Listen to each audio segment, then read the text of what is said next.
This is called the Snowman Pattern. What you'll see is we've got a 20-ish meter circle in the center and then a 10-ish meter circle on either side. This pattern is so awesome because there's so much versatility. We can change directions, change gaits, back and forth, and really work on developing equality and suppleness on both sides of our horse. So in this video, I'm riding I believe 7-year-old Welsh Cob pony named Brennan. And his walk to canter transitions have gotten quite good, but the canter to walk is where I'm hoping to find some upticks in effort today. So as I was riding him and going, wow, this is where I see a little hole where I'd like to make some improvements, I thought, I know exactly what pattern I want to use to get us there. So I started out in the walk just showing him the definition of the smaller circle because it is about a 10-meter circle, but I always like to walk that circle first so that I don't throw the horse off balance or catch them off guard. And as I'm saying that, it's just as much for me as the rider to get my bearings and get my degree of bend really set in my mind before I add any speed. Now that he's been introduced to the smaller circle at the walk, I'm going to trot the large circle, walk the small circle. And what I love is the consistency of this pattern really gives the horse a touch point where there is some element of assumption. They know between these cones, they need to be ready to make a transition and be ready to soften, because it's not just walk, it's walk and change the bend, accept my new outside rein, then change the bend, accept my new outside rein, and be ready to power from behind.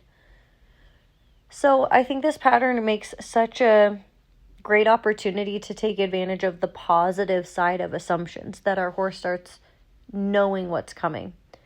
Now, before I ask for the canter, I always like to check that I have a stretchy thought in the trot. So here I'm allowing him to decompress a little bit on the large circle with a stretchy trot. And now I'm picking him back up and adding trot on the small circle. So that's the first time I've added trot.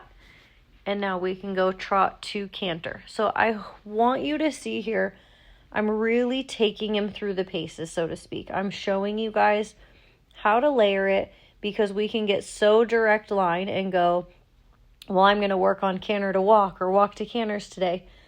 But I walked the big circle, walked the small circle, walked the big circle, trotted the big circle, walked the small circle, trotted the big circle, trotted the small circle, trotted the big circle and the small circle, then cantered the big circle. Like, I'm really building it for him because I don't want there to be a surprise that builds tension. There you can see I took advantage of the small circle I have on the other side, and that is absolutely where it's at. That's why this pattern is so awesome, because you have just opportunity at your fingertips. Between every single set of these cones, you have the chance to make a transition or do a change of bend. That canter transition felt more direct and more available. Super pleased with that. We'll see if his canter to trot downward transition this time is a little more underneath himself. That last one, he got a little strung out and his front legs kind of splayed forward. That time, much more balanced. And he doesn't have time to brace. It's canter, trot, change directions, except the new outside rein.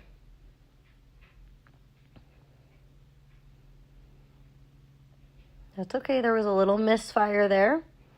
So I'm not making it about the canter transition. I'm making it about the preparation and the quality. So there I just took it off the table, and we'll reapproach it when I feel like I've got him with me. He blew past my thought of halt, so I just backed him up a little bit. See if I can redistribute the weight back on his hind end before we add speed back to the equation. Good, because I didn't love the last downward transition. There I wanted to offer it again. offer it again, and he earned himself a long rein. And now we're going to come at it again and see if we can build that whole idea and now bring it to the walk to canter, canter walk. Great, so that is the easy part for him. I use the small circle to coil the spring, so to speak, and then released him the new direction and released him into the new gait. That time he felt much more available and ready to come back with my seat. And it's because he knew as we're approaching these blue cones, this is where I take the weight behind. This is where I rate back. This is where I soften. And that's, again, the beautiful side of assumptions that this pattern gives us, that the horse starts to back themselves up because they know we've created a checkpoint, so to speak, where they know it's time for them to rebalance, reconnect, and be available with softness through their side body.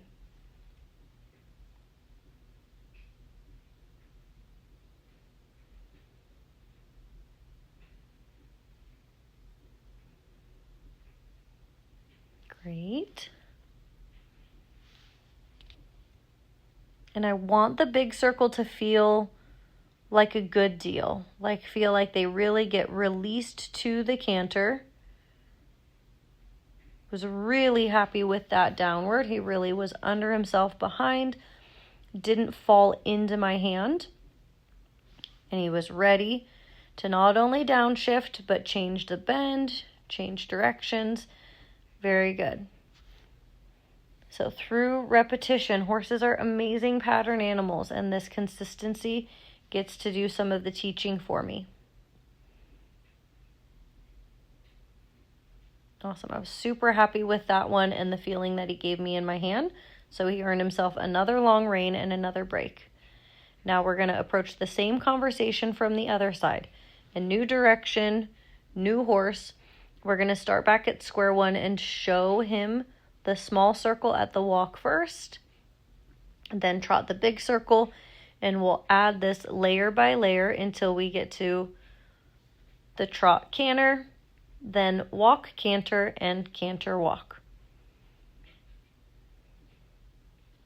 And as I'm trotting on the big circle, I'm checking in with myself and looking down. Do I have the appropriate amount of bend? Which for me, I want to look down and see that the horse is putting space in between my inside rein and their neck. So whether that's in the walk on the small circle or on the big circle, I can use that as a reference point to check in and make sure that I've got that appropriate spacing. Now, that shows you that your horse is truly bent, because sometimes we can't feel it.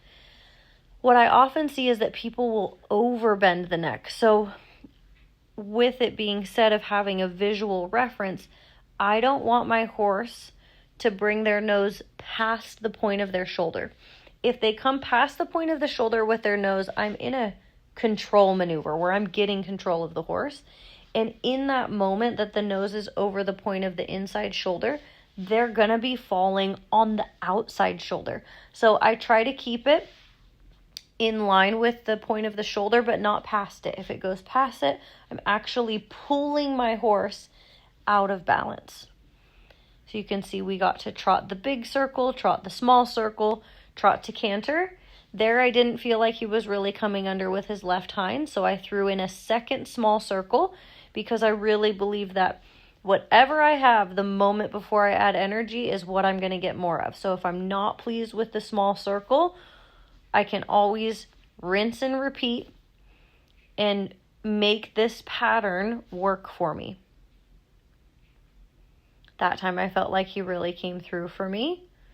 So now we're going to come to the walk on the large circle. Let that feel like a nice release point for him.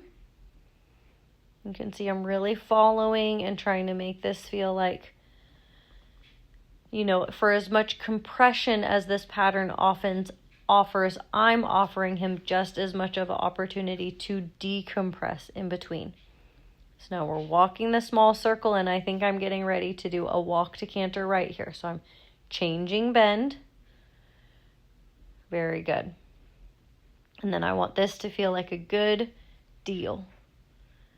Checking in that I'm not pulling on the right rein, that I've got space between the right side of his neck and my right rein, but the nose is not pulled over the point of his shoulder. For him, that was a really good downward transition. This has been a struggle point for this horse, and I was super pleased with how he rated himself back, and he was prepared for whatever was coming at that intersection. You can see there the walk to canter is pretty dang available. So again, I'm letting the pattern do the work for me to back him up onto his hind leg so that we can land in the walk, not in my hand. So as I'm coming around here, I'm thinking prepare to walk and be ready to change bend. So in that downshift, he doesn't have time to lock his body against me or get behind my seat. We've got to be forward marching to the next thing.